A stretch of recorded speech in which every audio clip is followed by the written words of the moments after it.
Halo, jumpa lagi dengan saya Naskian Junedi di kanal YouTube dan Instagram saya. Hari ini kita membicarakan 1 tahun pemerintahan Prabowo Gibran sebagai Presiden dan Wakil Presiden Republik Indonesia. Tetap apa yang saya sudah bicarakan sebelumnya di kanal YouTube dan Instagram saya. Pertama, kita mengapresiasi ketahanan Kabinet Indonesia Maju Presiden Prabowo Subianto. Semoga ke depan tetap melakukan penegakan hukum tanpa kompromi terhadap pencurian aset-aset negara, terutama yang telah terjadi di BUMN kita yang menjadi holding company Danantara, termasuk terkait saat ini adalah kereta cepat Wus yang ternyata banyak masalah, dan apa yang disampaikan Pak Menteri Purbaya, kita sepakat bahwa bukan pemerintah yang harus menanggungnya, apalagi itu dari pajak negara, dari rakyat ya. Itu harus menanggung itu.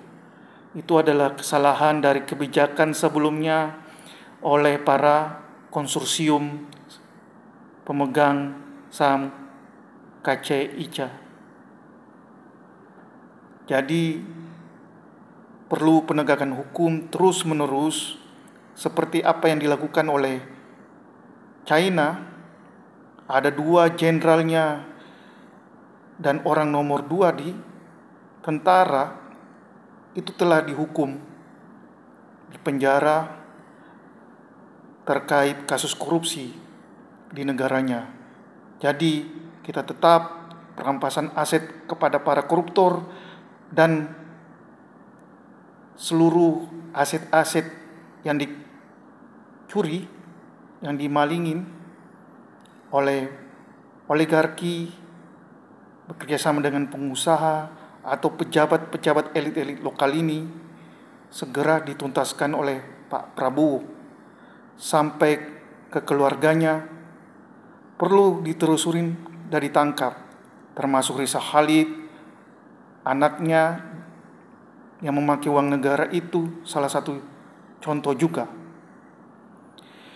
Yang kedua, kita bicara tentang ekonomi. Ekonomi kita saat ini tetap mau digas antara 5,4%, walaupun terjadi guncangan akhir Agustus kemarin, tetapi ini bisa realistis asalkan secara ekonomi mikro itu tetap tepat sasaran. Bagaimana pembukaan lapangan pekerjaan dan bagaimana keadilan kepada rakyat kecil di usaha mikro, menengah, UMKM-nya itu bisa mendapatkan insentif, termasuk kepada pekerja-pekerja kreatif yang lainnya mendapatkan perhatian yang signifikan, yang berdampak positif kepada diri mereka dan keluarganya. Itu yang harus dilakukan oleh menteri-menteri dari kabinet Prabowo Gibran.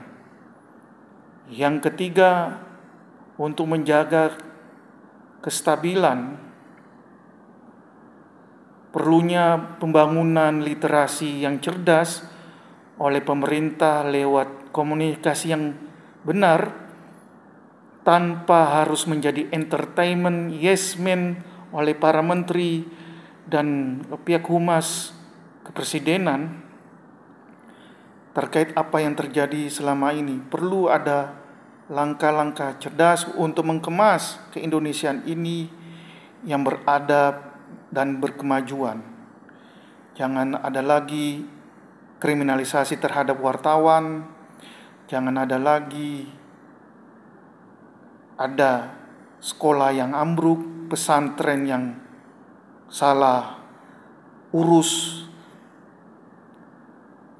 pemerintah, presiden harus hadir untuk memberikan kesejukan, kebijaksanaan, keadilan yang baik dan benar untuk rakyatnya.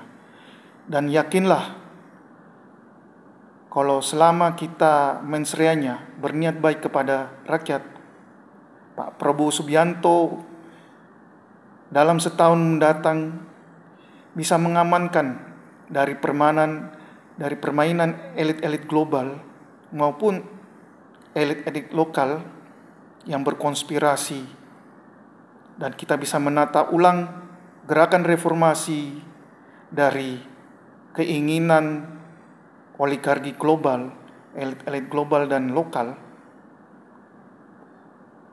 dan Indonesia bisa menjadi tampil lebih baik di negara ASEAN maupun di kancah internasional. Salam dari saya, semoga Tuhan Yang Maha Kuasa memberkati cita-cita kita semua, cita-cita reformasi dan cita-cita proklamasi kemerdekaan Indonesia. Salam merdeka.